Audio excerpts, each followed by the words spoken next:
আমরা মোটামুটি আশা করা যায় মৌলিক 7-8টা যে প্রবলেম সেটা আমরা 2 মাসের মধ্যে সলভ করে ফেলতে পারবো। 1 মাসের মধ্যে আমাদের বড় জায়গা ছিল বেশ কিছু ক্যালেন্ডার ডেভেলপ করা। তার মধ্যে একটা ছিল কালচারাল ক্যালেন্ডারটা ডেভেলপ করা, যে 1 বছরে কালচারাল কী কী আয়োজন রাখা যায়, কীভাবে রাখা যায়। কালকে আমি একটু উল্টোপাল্টে দেখছিলাম যে আমাদের যে ক্যালেন্ডারের খসড়াটা আমরা তৈরি করেছি, তো সেখানে আমরা দেখছিলাম যে আমরা যদি বাংলার এই অঞ্চলের সংস্কৃতিকে ধারণ করতে পারি, এটা সম্ভব যে প্রত্যেক সপ্তাহে উইকলি কোনো না কোনো ইভেন্ট রাখা, যেটার মধ্যে দিয়ে আমাদের কালচারাল অবস্থানটা জারি রাখা যাবে, প্র্যাকটিস করা যাবে। কিন্তু দুর্ভাগ্যজনকভাবে সত্য হচ্ছে আমাদের এই প্রজন্ম, আমাদের অঞ্চলের সাংস্কৃতিক অনেকগুলো উপাদান আমরা জানি না, যে আমাদের আসলে মানুষের কথা বলা সাংস্কৃতিক উপাদানগুলো ঠিক কোনগুলোর মধ্য দিয়ে আমাদের পূর্বপুরুষেরা হাজার বছর ধরে এটাকে এনজয় করতেন, এটা প্র্যাকটিসের মধ্যে রাখতেন। বিদেশি সংস্কৃতির প্রভাবে হোক বা আমাদের ব্যর্থতার কারণে হোক কিংবা সুপরিকল্পিত নানা ষড়যন্ত্রের কারণে হোক, আমাদের বর্তমান প্রজন্ম কালচারাল যে উপাদানগুলো আমাদের আগের প্রজন্মরা এনজয় করতেন, আগের প্রজন্মরা ধারণ করতেন।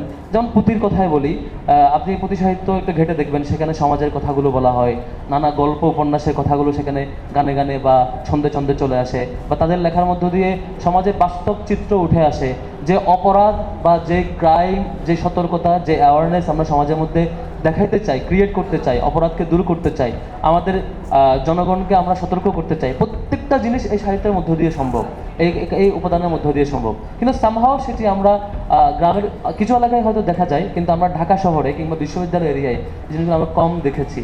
তো আমাদের একটা কমিটমেন্টের জায়গা হচ্ছে আমরা কালচারালি যত উপাদানের মধ্য দিয়ে আমাদের এ অঞ্চলের মানুষের সত্যিকারের মুখের ভাষা, মনের কথা, চোখের চাহনি আমরা উপস্থাপন করতে পারি, প্রত্যেকটাই আমরা করার চেষ্টা করব। আজকের আয়োজনটা খুবই ছোট পরিসরে, ডাকসু ইনশাল্লাহ আরও বড় বড় পরিসরে নানা আয়োজন করবে।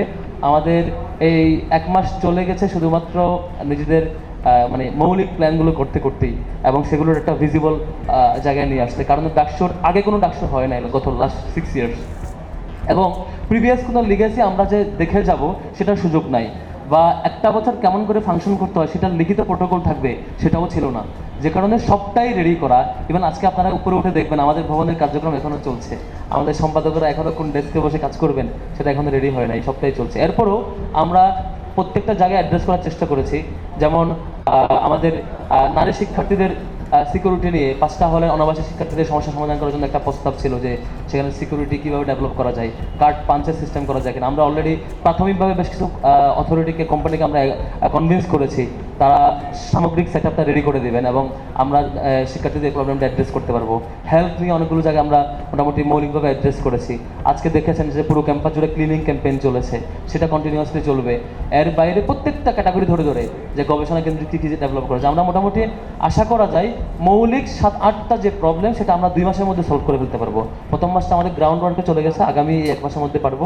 আর সাহিত্যের জায়গা থেকে কমিটমেন্ট থাকবে, ডাকসুর জায়গা থেকে আমাদের এই অঞ্চলের সাংস্কৃতিক যত উপাদান যতভাবে জারি রাখা যায়, হাজির রাখা যায়, যতভাবে আয়োজন করা যায় সেটা আমরা নিশ্চয়ই আয়োজন করব। ডাকসু তো নিশ্চয়ই তারা জায়গা থেকে আয়োজন করবে। এর বাইরে ইন্ডিপেন্ডেন্ট যত প্ল্যাটফর্ম আছে, টিএসসি ভিত্তিক অর্গানাইজেশন আছে, তাদেরও আয়োজন করা উচিত। ডাকসুর জায়গা থেকে আমরা কোঅপারেট করবো আপনাদের সকল আয়োজনে। আমাদের সংস্কৃতি বেঁচে থাকলে আমাদের প্রাণগুলো সজীব থাকবে, আমাদের প্রাণগুলো সজীব থাকলে আমরা আসলে সত্যিকার অর্থে রাইট ট্র্যাকে থাকতে পারবো। আর নয়তো বাজে সংস্কৃতি বা আমাদের নিজেদের যে সংস্কৃতি নয় এমন যে উপাদান, সেগুলো আমাদের মধ্যে সুপিরিয়র হয়ে যাবে। এক পর্যায়ে আমাদের স্বাতন্ত্র্যবোধ আমরা হারিয়ে ফেলবো। এই আশঙ্কা, এই সংকট নিশ্চয়ই থাকা উচিত না।